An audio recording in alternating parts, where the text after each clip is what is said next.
आशीष Bengali math টিউটরে তোমাদের স্বাগত জানাই। আজকের আবার একটি নতুন ক্লাস নিয়ে তোমাদের সামনে এলাম। আমরা করব ক্লাস 8 পরিবেশ ও বিজ্ঞান, জীবদের গঠন করছি। গত ক্লাসে আমরা 172 পর্যন্ত যে কমন প্রশ্নগুলো আসতে পারে সেই প্রশ্নগুলো নিয়ে আলোচনা করেছি। আজকের আলোচনা করব, তোমাদের গত ক্লাসেই বলেছি, প্রাণী ও উদ্ভিদদের বিভিন্ন শারীরবৃত্তীয় প্রক্রিয়া এবং কোষীয় অঙ্গাণু। কোষ নিয়েই আমি আজকে তোমাদের সঙ্গে আলোচনা করব। এবার এখানে বলেছে, দেখো, তোমার ঠোঁটের ভেতরের দিকে বা গালের পাশের অংশ বা একটা পরিষ্কার টুথপিকের সাহায্যে তুলে নাও, তারপরে একটা গ্লাস সাইডের মাধ্যমে অণুবীক্ষণ যন্ত্রের এবার দেখতে হবে। তার আগে তোমাদের এক ফোঁটা মেথিলিন ব্লু দিয়ে ওটাকে রাঙিয়ে নিতে হবে। রঞ্জিত করে নিলে তুমি ভালোভাবে বুঝতে পারবে কিভাবে কোষের গঠন দেখা যায়। এবার দেখো, এটা একটি প্রাণী কোষের গঠন তোমাদের বইতে আছে। ভিডিওটি দেখার সময় অবশ্যই ক্লাসের বিজ্ঞান বইটি হাতের কাছে রাখবে। কি বলেছে না, এরকম একটি প্রাণী কোষের ত্রিমাত্রিক মডেল চিত্র নিচে দেখানো হলো। এটা একটি মডেল চিত্র ত্রিমাত্রিক প্রাণী কোষের। প্রথমে দেখো, বাইরের আবরণ, এটাকে বলা হচ্ছে কোষ পর্দা, এবং কোষ পর্দা থেকে এই যে ভিতরের সমস্ত অংশটাকে বলা হচ্ছে প্রোটোপ্লাজম। ভিতরের সমস্ত অংশটাকে বলে প্রোটোপ্লাজম, এবং প্রোটোপ্লাজমের মধ্যে আছে দুইটি অংশ। একটি অংশ এই যে নিউক্লিয়াস, এই অংশটি, এই অংশটি হচ্ছে নিউক্লিয়াস, এবং নিউক্লিয়াস বাদে যে প্রোটোপ্লাজমের অংশটা সেটাকে বলা হচ্ছে সাইটোপ্লাজমের। সাইটোপ্লাজমের আবার দুটি অংশ আছে, পর্দা সংলগ্ন স্বচ্ছ অংশটাকে বলা হচ্ছে এক্টোপ্লাজম, আর ভেতরের দিকে দানাদার অংশটাকে বলা হচ্ছে এন্ডোপ্লাজম। তাছাড়া এর মধ্যে আছে যে অংশগুলো, দেখো, গলজি বস্তু আছে, তোমার মাইটোকন্ড্রিয়া আছে, অমসৃণ এন্ডোপ্লাজমীয় জালিকা আছে, মসৃণ এন্ডোপ্লাজমীয় জালিকা আছে, রাইবোজোম আছে, লাইসোজোম আছে, সেন্ট্রোজোম আছে। এগুলো সব কোষীয় অঙ্গাণু। এবার দেখো, আমরা আজকের মূলত এই 174 পাতাটি নিয়ে আলোচনা করব, এবং এখান থেকে এই 174 পাতার মধ্যে কি কি প্রশ্নগুলো আছে সেই কমন প্রশ্নগুলি নিয়েও আমরা আলোচনা করব। তাহলে প্রথমেই দেখো, এই 174 পাতা প্রথমে আছে কোষ পর্দা। প্রাণী কোষের এই যে কোষ পর্দার গঠনটা দেখিয়েছে, দেখো, অণুবীক্ষণ যন্ত্রের ছবিটা তুলে এখানে তোমাকে গঠনটা দেখিয়েছে। প্রোটিন ও লিপিড অণু দিয়ে তৈরি একটি পর্দা কোষকে চারিদিক থেকে ঘিরে রাখে। লিপিডের দুটি স্তরের মধ্যে বিভিন্ন ধরনের প্রোটিনের অণু ভাসমান অবস্থায় থাকে। বিভিন্ন কোষীয় অঙ্গাণুর ব্যতিক্রম মাইটোকন্ড্রিয়া, ক্লোরোপ্লাস্ট পর্দার গঠনও এই কোষ পর্দার মতোই। এই যে দেখো, প্রোটিন, লিপিড, প্রোটিন, দুধারে দেখো, দুধারে প্রোটিন, মাঝখানে আছে লিপিড। এইরকম বিজ্ঞানী রবার্টসন এরকম মডেলকে বলা হচ্ছে দ্বি একক পর্দা। একক পর্দা রূপে অভিহিত করেছেন তিনি প্রোটিন, লিপিড, প্রোটিন, কোষ পর্দা, এবং কোষ পর্দা স্থিতিস্থাপক এবং ভেদ্য। তারপরে আছে কোষের পরে নিউক্লিয়াস, প্রোটোপ্লাজমের যে অংশটা বলেছিলাম, কোষের ভেতরকার জেলির মতো অর্ধতরল পদার্থ, যার মধ্যে বিভিন্ন কোষীয় অঙ্গাণুগুলি ভাসমান অবস্থায় থাকে। বিভিন্ন শারীরবৃত্তীয় প্রক্রিয়া চালানোর জন্য যে সমস্ত রাসায়নিক বিক্রিয়া ঘটানোর দরকার হয় তার অধিকাংশ সাইটোপ্লাজমে সম্পন্ন হয়। মানে কোষের প্রায় সমস্ত ক্রিয়া, রাসায়নিক বিক্রিয়াগুলি সাইটোপ্লাজমের মধ্যেই সম্পন্ন হয়। সাইটোপ্লাজমের কটা অংশ বলেছি না, দুটি অংশ বলেছি, একটি এক্টোপ্লাজম এবং একটি হচ্ছে এন্ডোপ্লাজম। তারপরে আছে কি, দেখো, নিউক্লিয়াস। নিউক্লিয়াসের কোষের ভেতরে ঘন গোলাকার বস্তু, সেটা হচ্ছে নিউক্লিয়াস, এবং এটা কোষের ভেতরে ঘটে চলা নানা প্রক্রিয়া নিয়ন্ত্রণ করে। নিউক্লিয়াসের বাইরে নিউক্লিয় পর্দা থাকে, আর এর ভেতরে নিউক্লিওপ্লাজম, যে অর্ধস্বচ্ছ তরল দানাদার অংশ থাকে, এবং নিউক্লিয়াস এক ধরনের সূক্ষ্ম জালকাকার গঠন দেখা যায়, সুতোর মতো এক করে পেঁচিয়ে থাকে। এই গঠনগুলো হলো ডিএনএ এবং প্রোটিন দিয়ে তৈরি ক্রোমাটিন সূত্র। ডিএনএ হলো এক ধরনের বৃহৎ জৈব অণু। ক্রোমাটিন নিউক্লিয়াসের মধ্যে পরিস্থিতি অনুসারে গোটানো বা আংশিক খোলা অবস্থায় থাকে। আংশিক খোলা অবস্থায় সেটিকে সুতোর জালের মতো দেখায়, তখন একে ক্রোমাটিন জালিকা বলে। ডিএনএ এবং প্রোটিনের গোটানো গঠনমূলক ক্রোমোজোম বলে। খোলা অবস্থায় ডিএনএর অণুবিশেষ বিশেষ অংশের প্রোটিন দিয়ে তৈরির সংকেত হিসেবে কাজ করে। এর ফলে জীবের বৈশিষ্ট্যের প্রকট ঘটে। এই অংশগুলো প্রত্যেকটিকে এক একটি জিন বলে, এবং পিতামাতা থেকে তাদের সন্তানের মধ্যে বংশগত বৈশিষ্ট্য এই জিনের মাধ্যমে বাহিত হয়। এবং নিউক্লিয়াসের মধ্যে একটি ঘন গোলাকার অংশ দেখা যায় যেখানে রাইবোজোম তৈরি হয়, একে নিউক্লিওলাস বলে। আর টুকরো কটা প্রত্যেক প্রজাতিভুক্ত জীবের ক্রোমোজোম সংখ্যা নির্দিষ্ট। এর মধ্যে যে ক্রোমোজোম আছে, ক্রোমোজোম সংখ্যা নির্দিষ্ট। একজন স্বাভাবিক মানুষের দেহকোষে নিউক্লিয়াস এবং ক্রোমোজোম সংখ্যা হলো 46। ক্রোমোজোমের সংখ্যা বা গঠন দেখিয়ে আমরা এক প্রজাতি থেকে অন্য প্রজাতিভুক্ত জীবকে আমরা আলাদা করতে পারি। প্রত্যেক পৃথিবীতে যত কোটি জীব আছে, প্রত্যেক জীবেরই হচ্ছে ক্রোমোজোম সংখ্যা নির্দিষ্ট, কারুর সঙ্গে কারুর মিল নেই। এবার দেখো, বহুকোষী জীবের নিউক্লিয়াসের মতো নিউক্লিয়াস ব্যাকটেরিয়া কোষে থাকে না, কিন্তু পেঁয়াজের কোষ বা মুখের ভেতরে দেওয়ালের কোষ নিয়ে পর্যবেক্ষণ করে দেখা যায় এদের নিউক্লিয়াস পর্দা দিয়ে ঘেরা, আর তার ভেতরে নিউক্লিয় জালিকা। ব্যাকটেরিয়া সায়ানোব্যাকটেরিয়া মতো পর্দাহীন নিউক্লিয় বস্তু কোষ প্রোক্যারিওটিক কোষ বলা হয়, এবং অধিকাংশ উদ্ভিদ প্রাণীর কোষের নিউক্লিয়াস পর্দা জালিকা এই ধরনের কোষকে বলা হয় ইউক্যারিওটিক কোষ। এই ধরনের কোষকে কি বলা হয় না ইউক্যারিওটিক কোষ। তাহলে আমি তোমাদের এখানে ছবিটা দেখাই এসো, প্রোক্যারিওটিক কোষ এবং ইউক্যারিওটিক কোষ সম্বন্ধে একটু ধারণা তৈরি করে দিয়েছো। তারপরে প্রশ্নগুলি নিয়ে আমরা আলোচনা করব। এই যে কোষ পর্দা, সাইটোপ্লাজম এবং নিউক্লিয়াস থেকে সাধারণত কমন প্রশ্নগুলো কি আসে সেই প্রশ্নগুলো নিয়েই আলোচনা করব। তোমাদের ওই পাতায় যে ছবিটা দেখে এটি একটি প্রোক্যারিওটিক কোষ বা আদি নিউক্লিয়াস যুক্ত কোষ। এটা একটি আদর্শ নিউক্লিয়াস যুক্ত বা ইউক্যারিওটিক কোষের ছবি। দুটো ছবির মধ্যে কোথায় তফাৎ আছে দেখো, এটি একটি প্রোক্যারিওটিক কোষ এবং এটি একটি ইউক্যারিওটিক কোষ। লক্ষ্য করো দুটির মধ্যে তফাৎটা কোথায় আছে।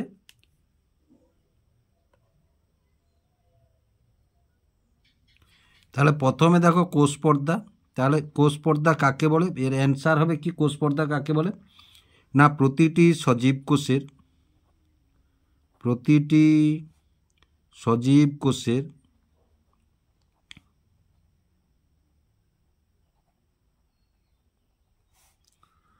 প্রোটোপ্লাজমের বাইরের দিক থেকে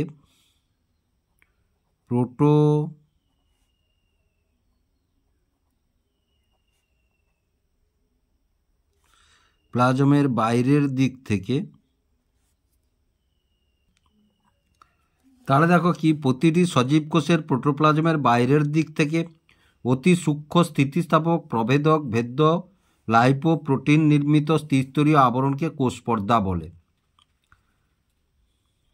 তার প্রশ্নটা আছে দেখো একক পর্দা কি? একক পর্দা কি না দেখো রবার্টসন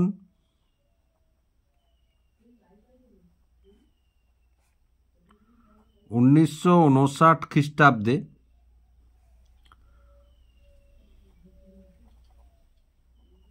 কোষের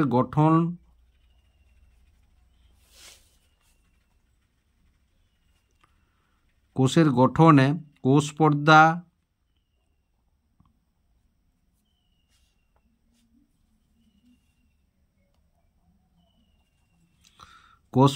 প্রোটিন,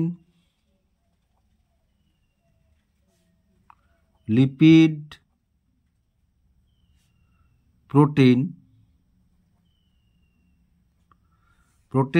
প্রোটিন সংখ্যা কি PLP,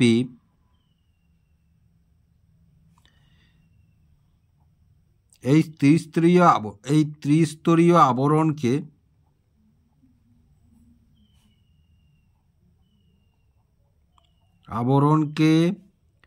একক পর্দা রূপে অভিহিত করেন। একক পর্দা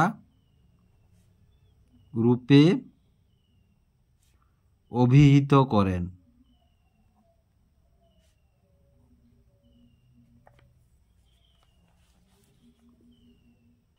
তারপরে দেখো কোষ পর্দার কাজ কি না দেখো কোষ পর্দার কাজ যদি আমরা ধরি তাহলে একে কোষকে নির্দিষ্ট আকৃতি দান করে। কোষকে নির্দিষ্ট আকৃতি দান করে।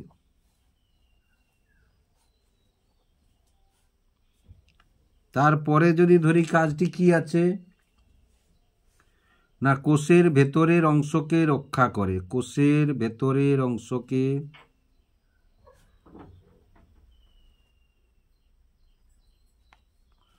অংশকে রক্ষা করে। তারপরে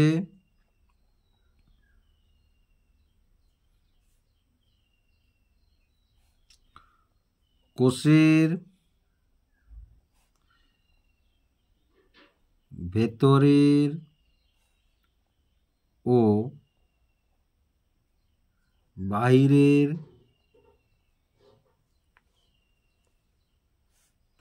বিভিন্ন পদার্থের আদান প্রদান করে। বিভিন্ন পদার্থের আদান প্রদান করে। আদান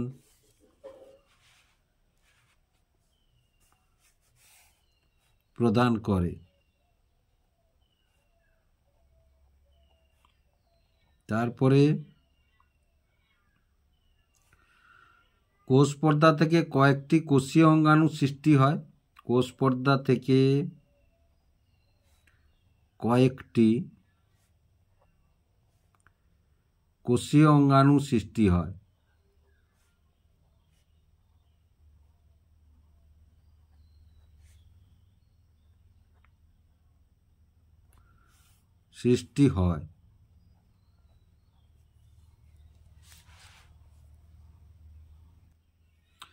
এবার কোশ্চিন দেখো, একটোপ্লাজম কি? একটোপ্লাজম কি?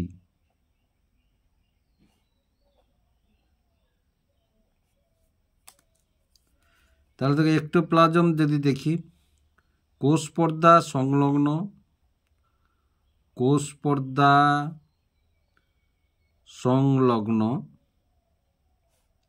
সাইটোপ্লাজমের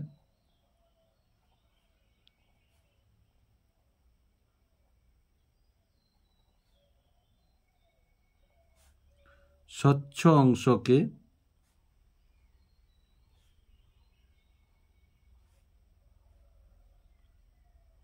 একটোপ্লাজম বলে।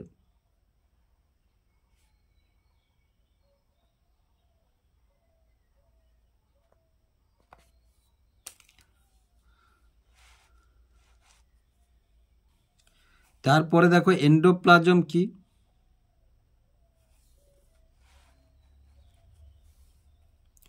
এন্ডোপ্লাজম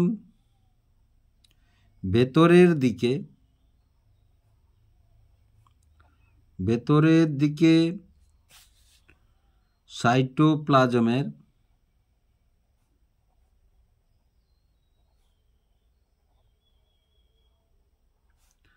দানাদার অংশকে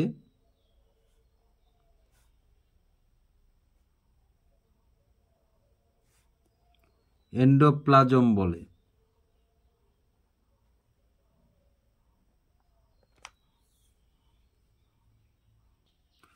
তারপরের প্রশ্ন দেখো, কোষের যাবতীয় রাসায়নিক বিক্রিয়া কোথায় ঘটে? না, অ্যান্সার যদি দেখি আমরা সাইটোপ্লাজমে ঘটে।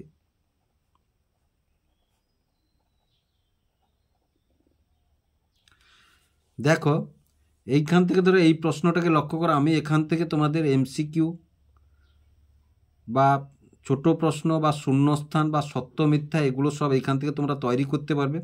আমি তোমাদের প্রশ্নটা ধারণা দিয়ে দিচ্ছি। এবার কোষের যাবতীয় রাসায়নিক বিক্রিয়া ঘটে, সাইটোপ্লাজম দিবে, তারপর দিবে নিউক্লিয়াস দিবে, তারপর কোষ পর্দা দিবে, এরকম দিয়ে দিল। সেখান থেকে তোমরা এমসিকিউ চুজ করতে হবে তোমাদেরকে। আবার শূন্যস্থান পূরণ করবে, কোষের যাবতীয় রাসায়নিক বিক্রিয়া ড্যাশ ঘটে, শূন্যস্থান দিয়ে দিতে পারে। এভাবে প্রশ্ন হবে তোমাদের, সাধারণত হয় এইভাবে প্রশ্নগুলো।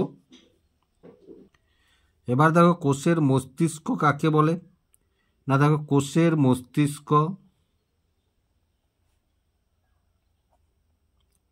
বা মগজও বলতে পারে, মস্তিষ্ক বলে নিউক্লিয়াসকে।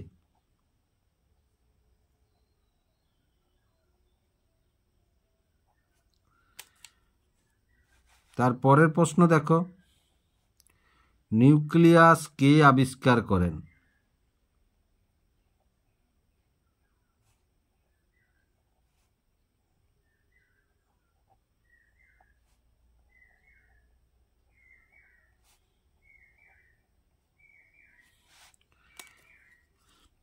অ্যান্সার আমরা 1831 খ্রিস্টাব্দে রবার্ট ব্রাউন।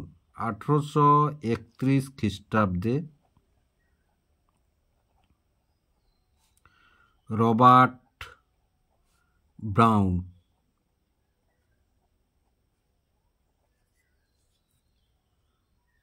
যেমন ধরো কোষের যাবতীয় বিপাক্রিয়া নিয়ন্ত্রণ করে, উত্তর কী হবে? না, নিউক্লিয়াস। শূন্যস্থান আমি তোমাদের দেখিয়ে দিলাম একটা কীরকম হবে। এবার দেখো একাধিক নিউক্লিয়াসযুক্ত উদ্ভিদ কোষকে কি বলে? তাহলে একাধিক নিউক্লিয়াসযুক্ত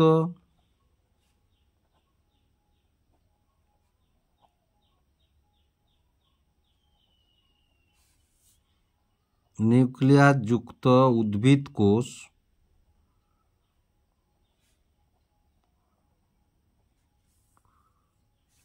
সিনোসাইটিক।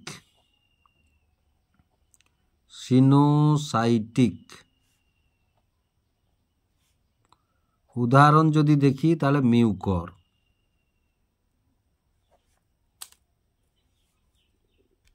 এবার দেখো একাধিক নিউক্লিয়াস যুক্ত প্রাণীকোষকে কি বলে? অ্যান্সার যদি দেখি আমরা সিনসিটিয়াল।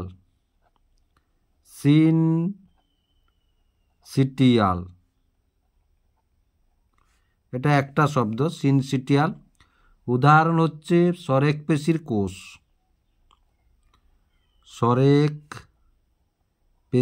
কোষ।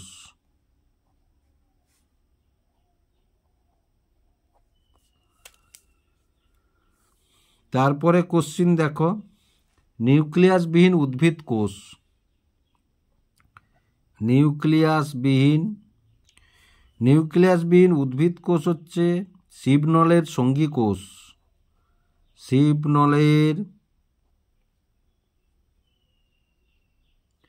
শিবকোষ।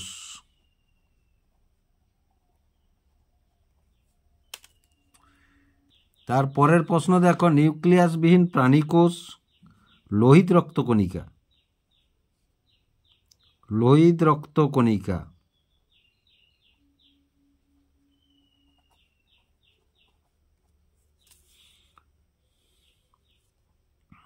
তারপরে দেখো জিন কি না, বংশগতির ধারক ও বাহক।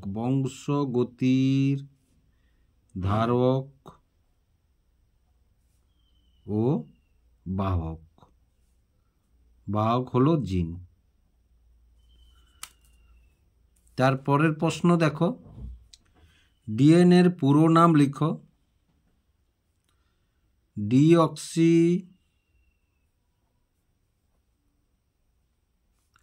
Ribo nucleic acid.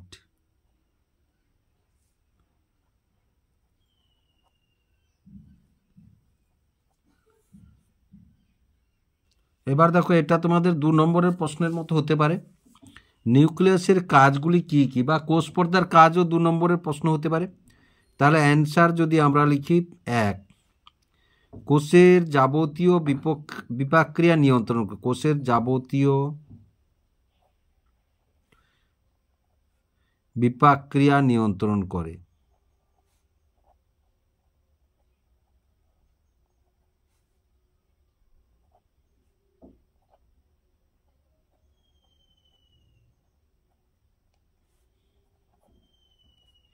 2,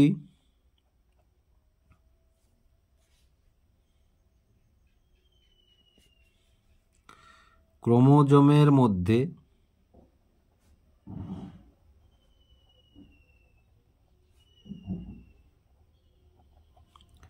জিন থাকায়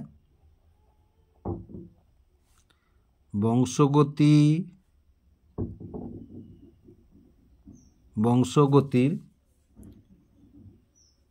বৈশিষ্ট্য বহন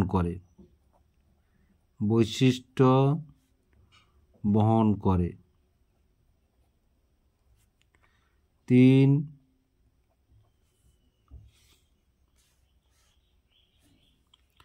প্রোটিন তৈরি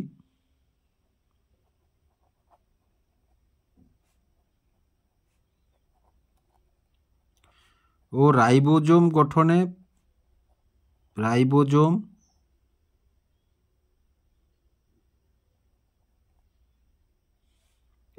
গঠনে অংশগ্রহণ করে।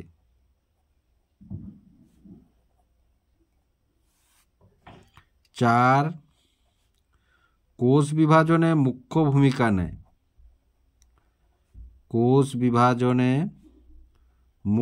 ভূমিকা নেয়।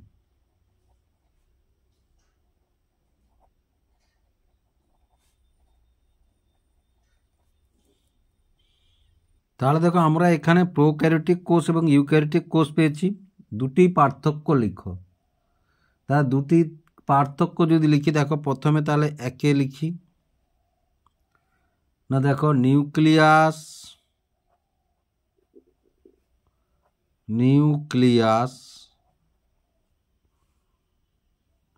অনুন্নত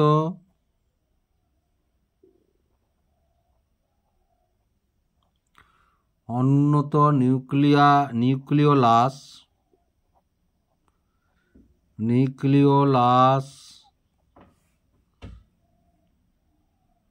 ও নিউক্লিয় মেমব্রেন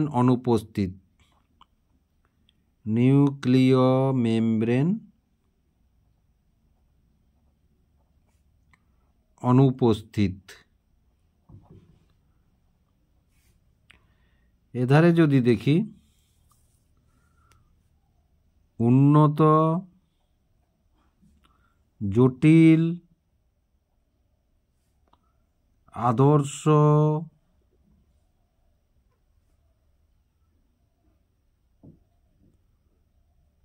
নিউক্লিয়াস, অর্থাৎ নিউক্লিওলাস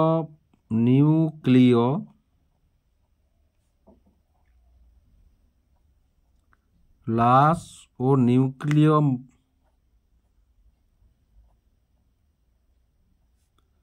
পর্দা উপস্থিত।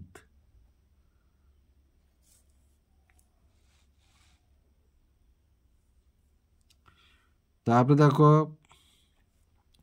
কোষগহ্বর অনুপস্থিত।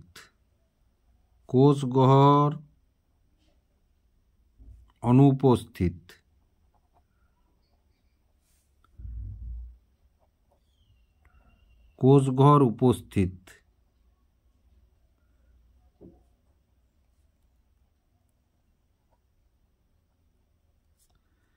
তিনে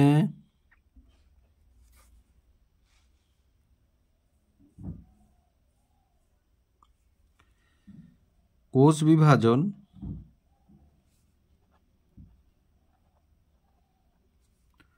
অ্যামাইটোসিস প্রকৃতির।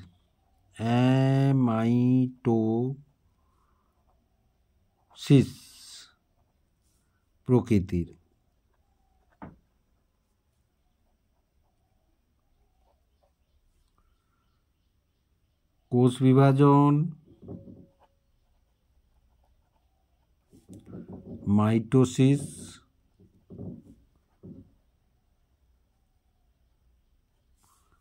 ও মিওসিস প্রকৃতির।